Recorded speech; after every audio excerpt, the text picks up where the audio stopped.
Selamat pagi bosku, jumpa kembali bersama saya Cecilia dari Pilar Mas Investindo Sekuritas. Touch your heart, touch your profit.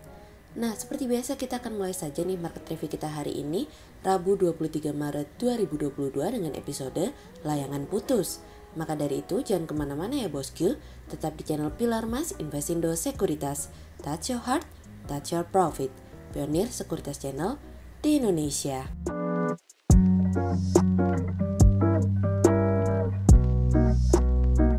Seperti biasa kita akan mulai dari Global Economics Calendar. Ada berita dari US Richmond Fed Manufacturing Index yang naik dari sebelumnya 1 menjadi 13.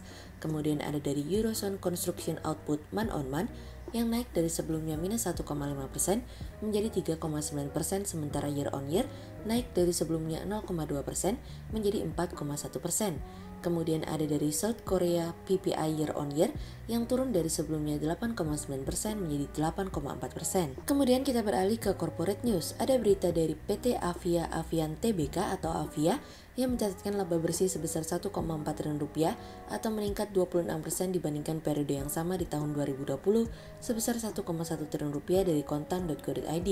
Kemudian ada dari PT Supra Boga Lestari Tbk atau RANC yang berharap penjualan selama bulan Ramadan dapat meningkat sekitar 10 hingga 15% dibandingkan periode bulan-bulan normal dari kontan.go.id.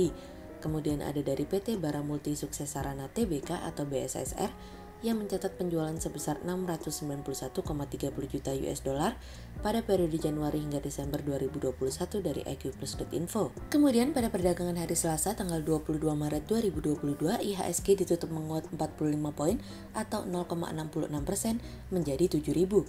Sektor basic materials, energi, teknologi, properties and real estate, consumer non-cyclicals, consumer cyclicals, healthcare, transportation and logistik, industrials, infrastruktur, financials bergerak positif mendominasi kenaikan IHSG kali ini. Investor asing di seluruh pasar membukukan pembelian bersih sebesar 722 miliar rupiah. Kemudian kita akan mulai market review kita hari ini. Cerita hari ini akan kita awali dari layangan putus.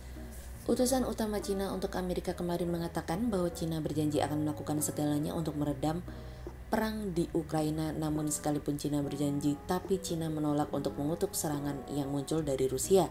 Cina mengatakan bahwa Cina tidak pernah mengirimkan senjata atau amunisi dalam bentuk apapun karena Cina dan Rusia memiliki kepentingan bersama untuk menciptakan pembicaraan yang damai.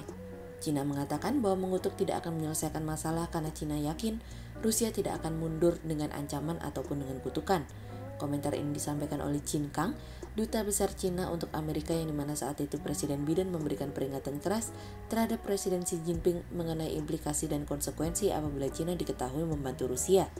Cina saat ini sedang dilema karena dunia terus memberikan tekanan terhadap Presiden Putin untuk mengakhiri serangan.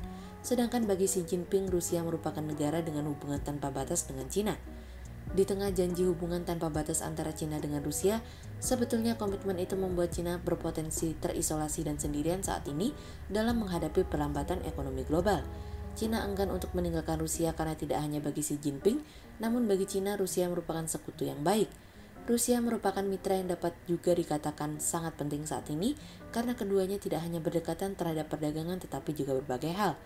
Rusia sendiri menginginkan Amerika untuk dapat menerima peaceful coexistence.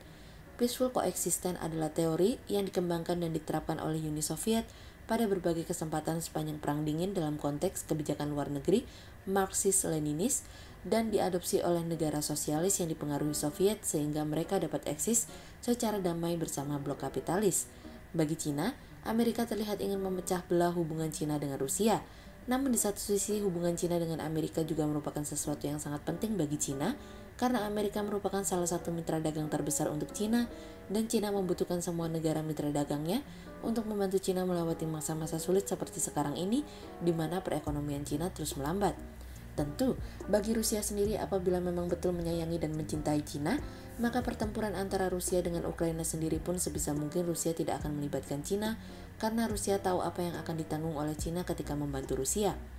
Namun, bukan Cina namanya kalau tidak bisa memberikan serangan balik terhadap Amerika. Kemarin Cina mengkomentari terkait dengan aksi NATO yang terus melakukan ekspansi ke arah timur Eropa dapat menambah sentimen negatif untuk perang. Saat ini menurut kami fokus utama Cina bukanlah perang antara Rusia dan Ukraina, melainkan bahwa Cina mampu bergerak lebih cepat agar terhindar dari perlambatan ekonomi yang kian dalam, dan hal yang mampu membuat Cina keluar dari perlambatan ini adalah tentu saja agar jangan sampai diberikan sanksi sehingga membuat Cina terisolasi. Xi sendiri membutuhkan stabilitas tatkala dirinya ingin memperpanjang masa jabatannya di Kongres Partai yang terjadi 2 kali dalam 1 dekade pada akhir tahun ini. Kami yakin Cina akan mampu memutuskan sikapnya dan tahu untuk memilih yang terbaik. Hubungan Cina dengan Asia dan negara lainnya akan jauh lebih penting daripada hanya sekedar invasi. Kemudian cerita selanjutnya datang dari Jempol untuk kamu. Dukungan pemerintah dalam menjaga ketersediaan pasokan batubara dalam negeri patut diacungi jempol. Pasalnya pemerintah baru saja menetapkan kebijakan denda dan dana kompensasi pemenuhan kebutuhan batubara dalam negeri melalui Kementerian SDM. Pengenaan denda diukur dalam mata uang USD per ton yang diperoleh dari volume kekurangan pasokan batubara dikalikan selisih antara harga jual batubara ke luar negeri dengan harga patokan dalam negeri yang disesuaikan dengan kualitas dalam kontrak penjualannya. Sementara tarif kompensasi didasarkan pada kualitas batubara dan harga acuan batubara dikalikan dengan selisih volume kewajiban pemenuhan kebutuhan dalam negeri per tahun dikurangi realisasi pemenuhan kebutuhan dalam negeri per tahun. Kebijakan tersebut untuk memastikan bahwa pasokan minerba termasuk batubara dapat tercukupi demi kepentingan masyarakat.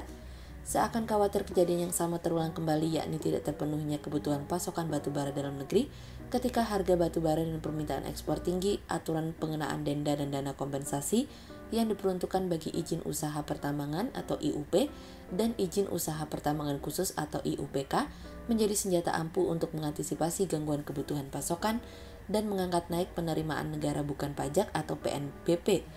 Sebelum revisi aturan DMO saja yang sebesar 25%, masih banyak produsen yang belum taat terhadap aturan tersebut hingga diberlakukan larangan ekspor pada Januari lalu.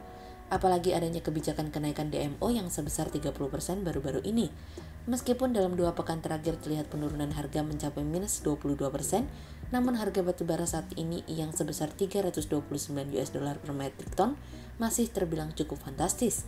Jelas saja pemerintah tergerak untuk terus berupaya menaikkan penerimaan negara untuk membiayai anggaran belanja negara. Ada celahnya kok ketimbang harus berutang atau menerbitkan kembali surat utang. Di samping itu juga, harga minyak mentah yang tengah menjulang di mana saat ini telah berada di atas level 110 US dollar per barel turut membebani anggaran pemerintah untuk memberikan subsidi untuk mengimbangi daya beli masyarakat. Kami memandang bahwa apa yang dilakukan pemerintah dari sisi waktu sudah cukup baik karena kenaikan harga batubara seperti ini tidak akan terus-menerus berlangsung. Demikian halnya dari sisi kebijakan yang terus ditingkatkan menyesuaikan dengan kondisi yang ada. Sehingga berdasarkan technical analisa, kami melihat saat ini IHSG berpotensi akan bergerak menguat terbatas dengan rentang pergerakan 6.970 hingga 7.045. Berikut stock watch pilar emas hari ini ya bosku. Yang pertama ada dari BTPS, kemudian yang kedua ada dari MNCN, dan yang ketiga ada dari ANTM. Berikut 2 saham yang kami analisa hari ini ya bosku. Yang pertama ada dari Akra atau PT AKR Korporindo Tbk yang laba tembus 1,1 triliun rupiah pada 2021 naik 20%. Manajemen mencatatkan kinerja positif di sepanjang tahun lalu. Hal ini tercermin dari laba yang dibukukan di mana membukukan kenaikan laba bersih menjadi 1,11 triliun rupiah dari 924,92 miliar rupiah di 2020. Sehingga berdasarkan teknikal analisa dalam tren pada jangka waktu short term berpotensi untuk bullish dengan target 850 dan tingkat probabilitas sebesar 39%, sementara dalam jangka waktu long term berpotensi untuk bullish dengan target 910 dan tingkat probabilitas sebesar 44%. Kemudian yang kedua ada dari TBIK atau PT Tower Bersama Infrastruktur Tbk yang membukukan pendapatan 6,18 triliun rupiah sepanjang tahun lalu, di mana perusahaan memperoleh pendapatan 6,18 triliun rupiah atau mengalami kenaikan naik 15,99% dibanding realisasi pendapatan 2020 yang sebesar 5,33 triliun rupiah. Sehingga berdasarkan teknikal analisa dalam tren pada jangka waktu short term berpotensi untuk bullish dengan target 3.100 dan tingkat probabilitas sebesar 67%, sementara dalam jangka waktu long term berpotensi untuk bullish dengan target 3.550 dan tingkat probabilitas sebesar 57%. Berikut kami akan menampilkan 40 saham pilihan dari pilar emas.